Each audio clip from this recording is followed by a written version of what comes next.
the point of this whole thing today is about the pervasiveness of chemicals in our everyday lives. They're just kind of everywhere and completely surround us, like the Matrix, which is why I go to that theme and I use those analogies of being in something that you have no control over and it's literally made up of everything around you.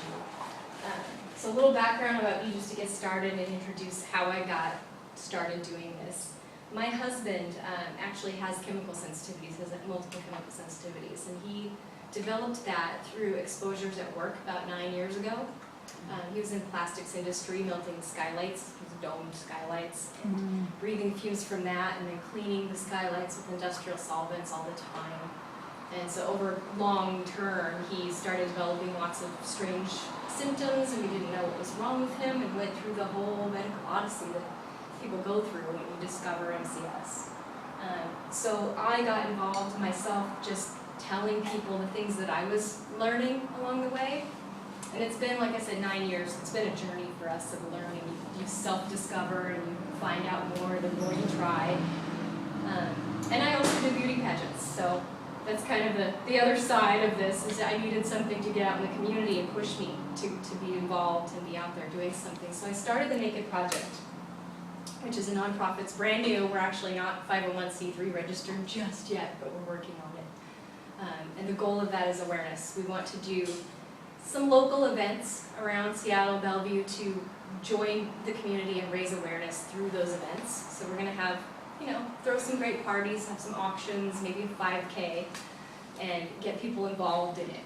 And we're going to have, elements of things that the MCS community can participate in, like have a video conferencing set up at a party where they can be at home on their computer if they're not able to join, or learn about what it's like to interact with someone that has to, be wearing a mask to protect themselves, and have chemical-free parties and fragrance-free parties, and go from there. So that's the Naked Project. Where I start, because it is kind of overwhelming. It's a lot of information to throw at someone, especially in this presentation. I'm talking about kind of the top 10 worst chemicals you're getting hit with in a day. So what I tell people is I plant seeds, because it is a lot to soak in. So I start with just a little bit of information, just trying to get you curious. And then from there, with curiosity, you're going to take it and go and do more research, and the ball just continues rolling from there. You'll tell your friends, you'll tell their friends. So this is the goal. I'm planting seeds, and I have the Matrix quote on there from Morpheus that I can only show you the door, and it's you that must walk through it. But first, a choice. This is the fun part. This is the interactive part, and I have a bunch of these. Take your pick. They're all the same.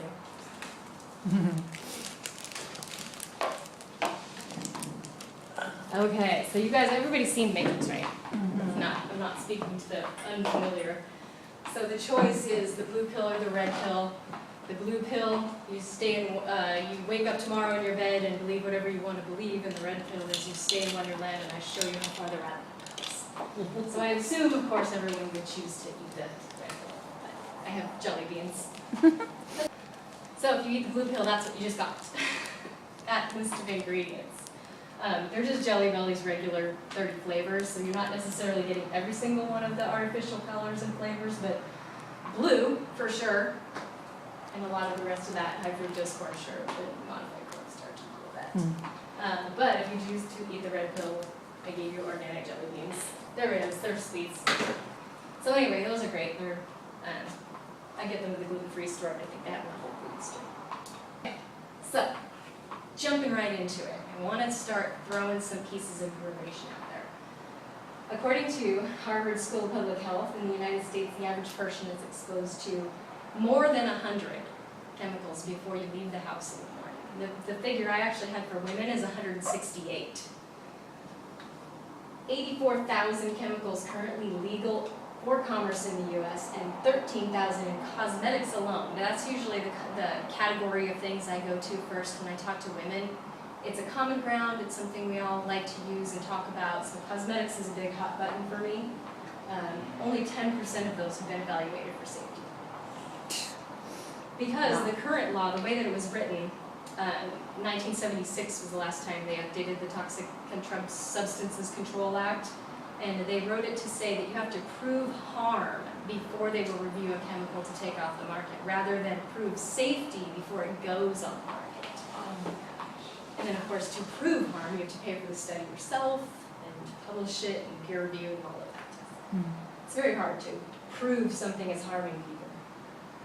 And then what little safety testing is done is typically done in isolation. So they'll test maybe one chemical at a time in a small group, and they won't test, you know, how could you? You can never test the chemical soup of everything mixed together, but they have hypothesized that the more you build on top of each other, these chemicals can have, you know, a compounding effect. So what may have been leading to cancer, if you just had, you know, enough of that same one chemical, you pile 10 more on top of it that also might lead to cancer, and it's cancer.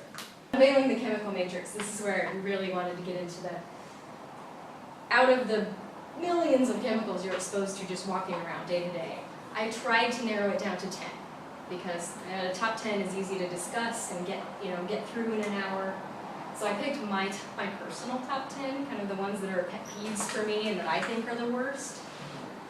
And I started with flame retardants. I start with that one because I get to discuss kind of a win that we had in Washington last year. We actually were the first state in the nation to ban the current fluorinated flame retardants that they're using, the most popular one that's being used out there. Of course, it's already in everything. It's on couches and in furniture and car seats, and it's already out there. But we recently, just last year, passed a ban on it in Washington State, so they won't be making new stuff with it. And that same bill gave authority to our local Washington State environmental agency to be able to review the future chemicals that they decide to use for flame retardants. So anything to replace it with, they have the authority to review it first. So that was great, but they are still out there, and they're still off-gassing. If you have a couch that you purchased in the last 10 years, it's off-gassing flame retardants, unless you went to Soaring Hearts or went somewhere and got an all-organic couch. Which I wish more people would do. It's great. So. All right, so number 9, I went with dioxin/chlorine. Dioxin is actually kind of a byproduct of the chlorine manufacturing process. So chlorine, at the plants where they're manufacturing it, it's breaking down into 1,4-dioxin, and that gets into the environment. It bioaccumulates and it stays out there in the environment forever. Anyway, so chlorine, it's in things, paper products that they use bleach to bleach. At the paper mill itself, where it's being bleached, it's releasing dioxin into the environment. It's in, you know, any chlorine product eventually can break down into pieces of dioxin too. So, and chlorine itself isn't that great for you, just as is. So you're going to get exposed to it in laundry detergents and the chlorine, Clorox itself. It's added to our water. That's the big one for me, I think, is it may not be overall exposure-wise your biggest exposure, but just the fact that they put it in our drinking water and we have to either actively go to filter it out or we're drinking chlorine every day. It's not something I'm super happy about. So triclosan was number 8, and this one is in a lot of stuff. Anything that says it's antibacterial, it has triclosan in it. And by anything, I mean your conventional dish soaps and detergents, and they put it in countertops now. They'll embed it right into the countertop and use that as a selling point. It's antibacterial forever. You don't even have to worry about wiping it down. It kills bacteria on its own. That's probably not a good thing, right? So anyway, and it interferes with heart and muscle function. The heart is a muscle, so any kind of muscle function. Phthalates! These are the big hormone disruptor out there, and they're in things like your shower curtain, your soft, flexible plastics. And they mess with your hormones and have been considered a probable carcinogen. So they're both bad all the way around. And they're in a lot of cosmetics. Again, it's one that I talk about a lot because they use it as a preservative in just everything. And it keeps things flexible, like it keeps the plastic flexible, so it tends to be in lotions and stuff that they want to slip and slide well on your skin. Okay, so BPA is one of the big ones. This is an obesogen. It's kind of a new word that's been out there recently, but it has been shown in studies to be causing, because of the hormone fluctuations, It can cause you to gain weight or to eat more. And it's in so much stuff. It's in, BPA is hard plastic, so that's more of the polycarbonate plastics. And it's in, kids' lunch boxes and the thermoses that they drink out of, and their mom sends them to school with water, and it's just it's everywhere, it's pervasive. So we do have, we have an obesity epidemic in this country, and it's, I think, partially linked to BPA. This one is also in the can linings in any canned foods.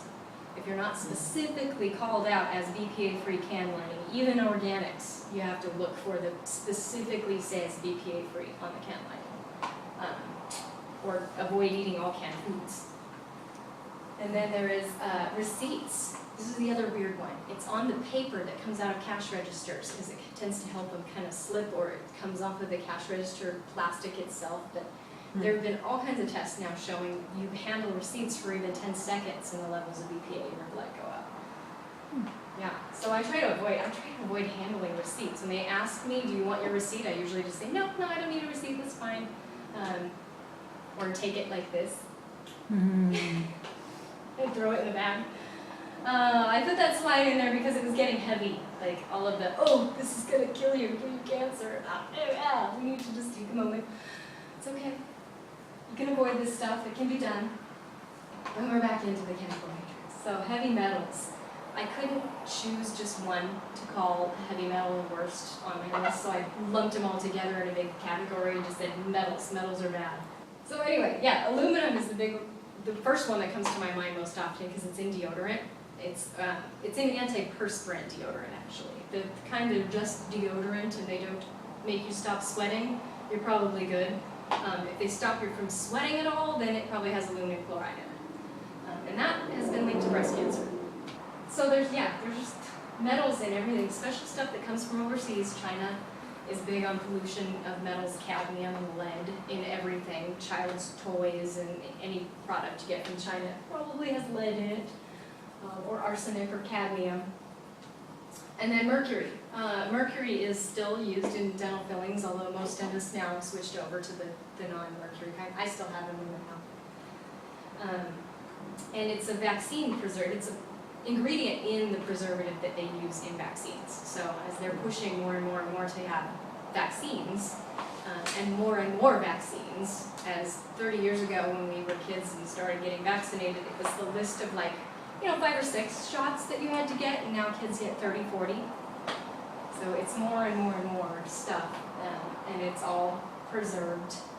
Garden hoses, apparently you have to look for lead-free garden hoses now, specifically that say lead-free, otherwise your garden hose has lead in it. I mean, it's these things you wouldn't really think, but they are just kind of hidden everywhere. Parabens are a big one when it comes to breast cancer. That's one of the ones I talk about a lot when I'm out there trying to get awareness about prevention of breast cancer, because they mimic estrogen in the body. So they're in everything. Related to going on your body, they tend to be a preservative that gets used in cosmetics and shampoo and body washes, in fragrances. Fragrance itself is a category of chemicals rather than just one chemical. It often contains parabens. It's on my list later. All right, formaldehyde is a neurotoxin and affects memory, learning, and behavior, and it's carcinogenic as well. And it's in everything. Everything is in, you don't have a theme going on here. Everything is in everything. But formaldehyde is, the biggest one is probably the building industry. It's in walls and flooring material. So when they put a house together, everything is just packed with it, especially pressed wood. Anything that's a composite wood, so furniture like this. Although I don't know where you guys got that, but it's, the pressed wood material has formaldehyde in it, and that off-gases for 10 years. Also have it in wrinkle-free fabric, anything you buy that says it won't wrinkle and hangs right out, permanent press fabric. And it's responsible for the new car smell, because when new cars roll off the line, they are just filled with it. Everything in that car has formaldehyde off-gassing in it. And they try to duplicate that with car fresheners that are fragrance with parabens on top of the formaldehyde you're already getting. And people love it. It's new car smell. No, don't breathe it in. Okay, denatured alcohol. We're getting down to number 2, number 1, my biggest pet peeves. The other ones I really, really hate. So denatured alcohol is something that they literally do. They do put it in everything because it helps evaporate the product, right? If they want a product to go on your skin and feel like, oh, it just soaked right in. Oh, it's great. It's getting the benefits of this wonderful product. What it's doing is alcohol opens your pores up. And so yeah, it does absorb right in, but it also lets anything that's in that product right into your bloodstream that much faster.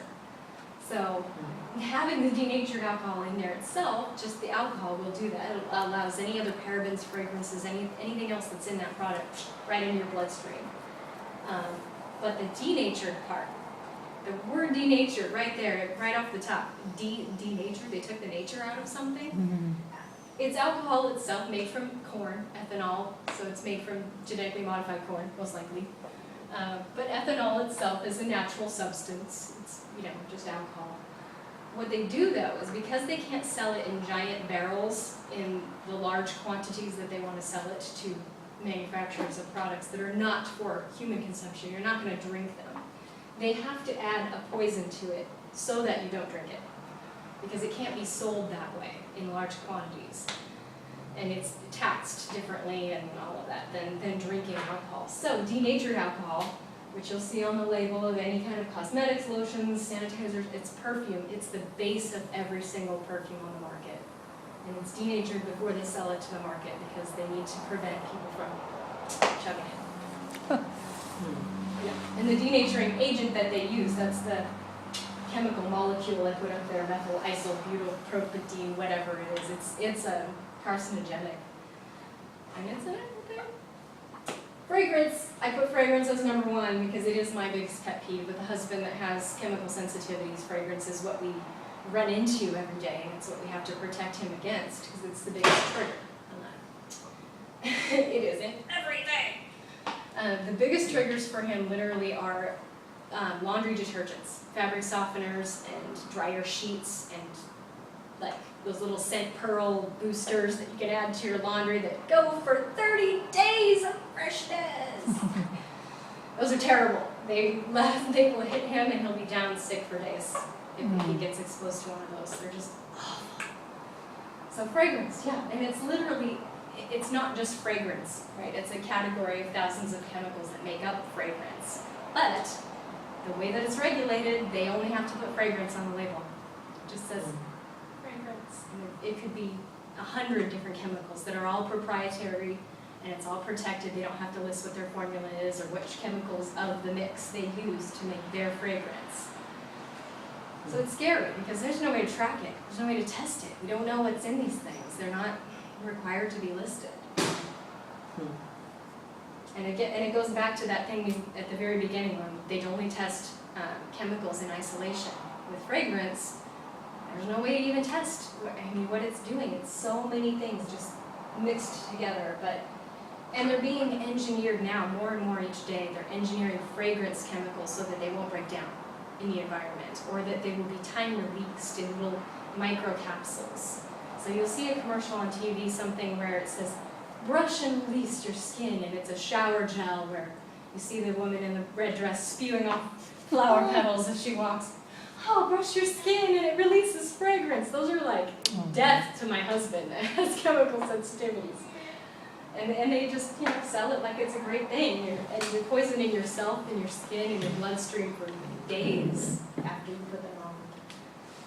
And yeah, the time release things in laundry detergents especially, we're into that more and more, where it lasts for 30 days, it lasts forever.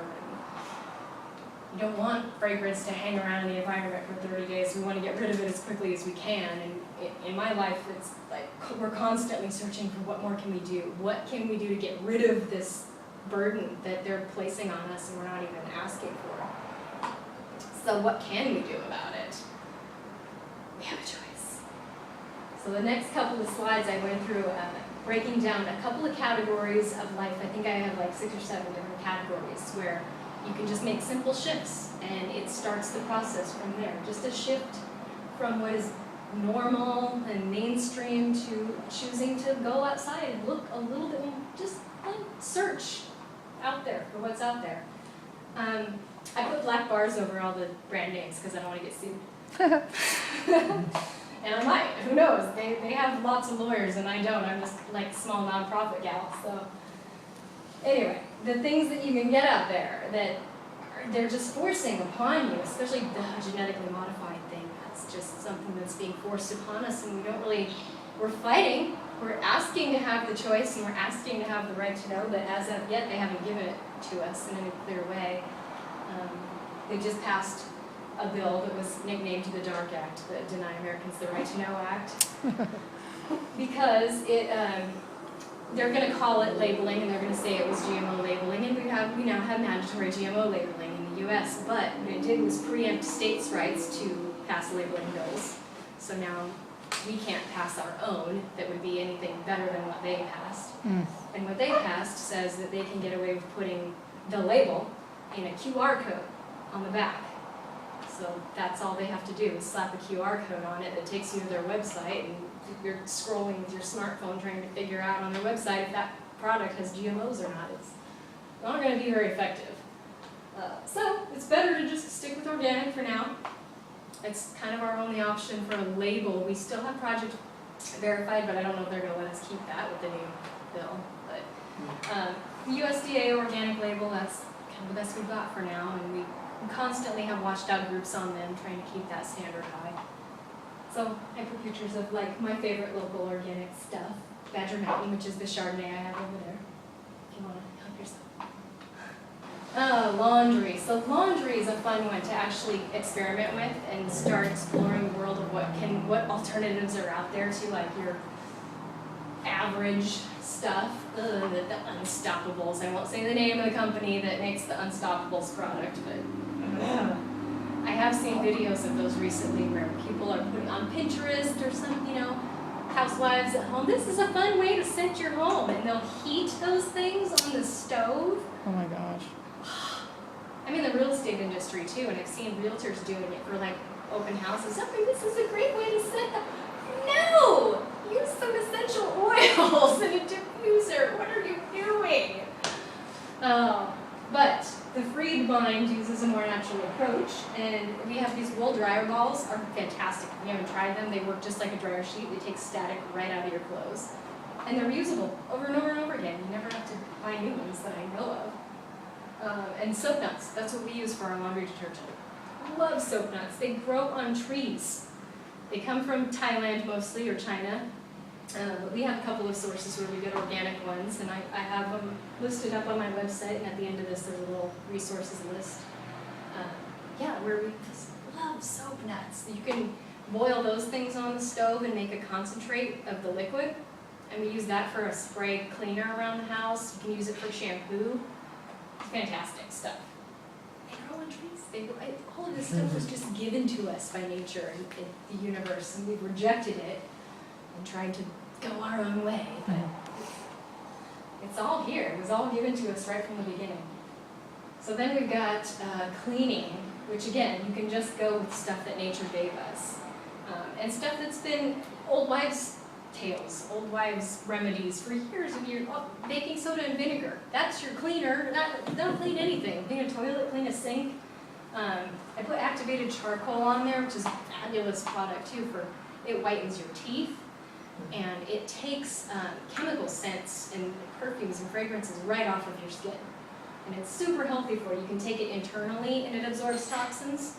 Plastics are a huge thing to avoid. Actually, when I was thinking of serving wine here for the talk, I went through this mental process in my head because I didn't know if you guys would have wine glasses. And I'm such a snob about serving wine in not a glass. If you're going to have to serve it in a cup.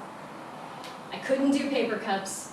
I just couldn't. It's too... No, I can't do that. So I finally did find some BPA-free plastic cups that I brought, just in case, and then she had wine glasses. So. Anyway, there are recycle numbers on the bottom of most plastic, and you can use those as a guide to weed out BPA, because it is not in the ones that are numbers 1, 2, 4 are pretty safe. 3 has another chemical in it, the name is escaping me.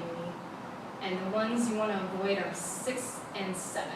7 is the other for plastics. Anything that's a recycle number 7, it means it's a mix of different kinds of plastics, and they don't really know what's in it. So it could have BPA in it, it could have all kinds of other things in it. Petroleum byproducts and phthalates. If it's a softer, flexible plastic, it's probably got phthalates. So the alternatives there are to go in glass, ceramics, and stainless steels. It does take a while to convert your whole household over to glass and to ceramic and stainless steels. They're not cheap, these things. So it takes a while, and you kind of just work towards it by a piece at a time. Water. So for water, you want to just be filtering your water. You want to make sure that you're doing what you can to rid the things that are put into our drinking water on purpose, like chlorine and fluoride, which they will tell you fluoride is great for your teeth, but it's actually terrible for your brain in the long term. So we have a 3-stage filter, and it goes down to 0.01 microns. So we're getting rid of pretty much everything. And then we have a shower filter, and we have a pitcher on top of that. The EcoFlow pitcher takes chlorine out. So we filter our water like multiple times. So personal care products. This is my favorite one to actually, it's kind of my personal favorite to talk to women about. Because I do feel like it's that common ground. Like, we all have this in common. We all like to share beauty tips and stuff. And I almost always can pick something on this category that they're using. 99% of the time, I meet women that aren't using something that fits in that category. And there's an alternative for everything. So that's what I love doing, is pointing out, no, you know what, there is this great product, you should try this, you should go to this company or check this out. And there's almost always an alternative.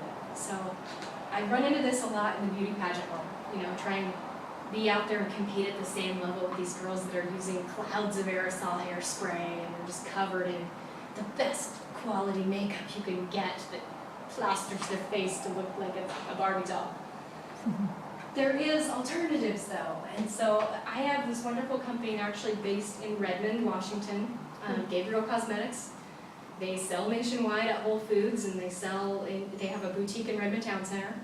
But they are organic makeup line. They make everything all natural and vegan, and it's all not tested on animals, and it's all 100% great makeup. And you can find it. You just have to go looking for it. So I recommend them all the time. They sponsor me in the pageant. They give me all my makeup for free. So. I do tend to be a little biased. Henna is a fantastic product if you dye your hair at all. They have a range of colors. A lot of people think henna is just red. It's not. It's all kinds of colors. And you can mix it, and it's fun to play with. Like, I'm going to go a little darker this time. I'm going to put a little indigo in there this time, and just play with it. It's safe and natural, so you can do that. And you can try something else next time. Hairspray. This is a fun one to talk about. My hairspray is sugar and water. It's about a cup of water, boil on the stove until it's warm enough, and then just put a teaspoon of sugar in there. And if you want a little stronger, a couple teaspoons of sugar. Hairspray. Boom. Yep. Olive oil is one of my favorites. Olive oil is a makeup remover. It takes everything off your face, even the toxic stuff, even like the mascara that's waterproof and whatever else. It'll take it off. Eyelash glue. And then honey. Milk and honey is, I have to tell everybody about milk and honey. Cleopatra used milk and honey. It's been around for ages and ages and ages. It's the best facial on the planet. Milk has acids in it, and honey is a natural humectant. I can't pronounce that word right, but it absorbs and brings moisture to your skin. So it's amazing to just mix up a little tiny bit of it in a cup, put it on your face, and just lay back on a towel. Kind of runs a little bit. It's not a thick facial, but yeah, lay back on a towel. It's just so relaxing. It smells wonderful. So anyway, the point of all of that was that there's always an alternative. There's always a choice. There's just so much stuff in your home that's poisoning you. It's full of stuff. Electronics are putting off not only formaldehyde and just off-gassing all of the material that goes into making a computer or a TV, but they put off EMFs as well. So then you're getting hit with that, and that can be stressing to your body. The leather chair is full of formaldehyde, and the pressed wood table is full of formaldehyde. The mattress has flame retardants all over it. The kids' toys are full of lead from China. and then there's little fuzzy mold spores. When I Googled mold spore, because I wanted a little picture to like represent what a mold spore was, those came up in Google. And I'm like, they're adorable. Okay, a mold spore. So yeah, I don't think mold is probably that adorable in real life, but there we go. Mold is something you want to try to avoid. It's a trigger for people that have chemical sensitivities, but it doesn't mean it's not hurting you just because you don't feel it or feel a reaction from it. It can exacerbate allergies, or even you could be allergic to mold. So in the wintertime, you can have an allergy, going, well, it's not summertime, why am I having this allergy? Well, it could be mold. So the things you can do in your home then are, there's a mold spray I put on there. It's Bulletproof Nutrition sells this homebiotic spray that puts out enzymes in the air and will kind of kill mold. This thing, this Scholar energy device, is an EMF shield that plugs into your wall. So it takes through the wiring in your home and can help take down the level of EMFs in general if you're sensitive to the computer. If you feel like you get a little tired when you use the computer for a long period of time, that might be an indication that it's draining your energy a little bit. You're getting some of that EMF reaction. Or if it hurts you, if you get a headache. So there's some of that. The odor neutralizing granules are great. Those are from EnviroCleanse, fabulous company. They also sell air purifiers and this great filter material that you can put on windows to stop chemicals from coming in and getting you. So there's lots and lots of stuff out there, like metal furniture, natural bedding, organic sheets. There's always, always, always something to do. And as you can see, it kind of keeps spiraling and growing and growing and growing. You start with like, oh, maybe I don't eat Doritos, but I choose something more natural. And then you end up at like, I have to go buy organic bedding. So it kind of builds. So we're at resources. I got a page here where I kind of just listed a bunch of stuff in case anybody wanted to jot down, where can I find this or something like that. These are some of my favorites, but also right at the top, nakedproject.org. That's my website. That's our nonprofit. And we have a resources page on there that I'm still working on building. And I actually just, in the last, for sure, in the last couple of weeks, I finally started getting that to the level of where I want it to be. So it will continue to be added to as we go on. And it's going to be a place where you can click and find things, hopefully by categories that make sense. What am I looking for today? I'm looking for natural bedding. Click and it'll take you down to where you can find natural bedding. And I'm going to have a page on there where you can find a natural doctor, an environmental medicine doctor, or somebody that might be facing what my husband has. Because there aren't that many of them out there, and you have to hunt them down. But a couple of these I'll just kind of mention real quick. Environmental Working Group is kind of, they're like the number one. They're our guru. They're the one that we all look to and the authority in the fight against chemicals out there. And then a wing of them, safecosmetics.org, is kind of an affiliate of Environmental Working Group, and they have the Think Dirty app, this thing right here. Love this thing so much. You can download that on your phone, and it has a barcode scanner thing, or the QR reader, and you can scan barcodes on the back of any product, and it will either tell you if it's in their database, which their database is growing every single day, so a lot of them are. It'll connect right to their database and give you 1 to 10 scale rating, how bad is that product for you. And then you can drill down further into it, into the ingredients list of that product, and each one of those has a 1 to 10 scale rating of how dangerous is that ingredient. So it's super fun. Once you get into it, you run around the house scanning every product in your bathroom. Oh, what's that one? Oh, it's a 9! Ah. But I love it. That's why I love to tell people to Think Dirty app. And then there's a bunch of more on there, Organic Consumers, Natural News. I love them all. And Bulletproof Coffee. I love Bulletproof. Raw Organic is where we get a bunch of our organic bedding. They have organic cotton and hemp clothing. They're out of Canada. It's harder to find. Yeah. So I think that's actually about all I had. Anyway. Yeah.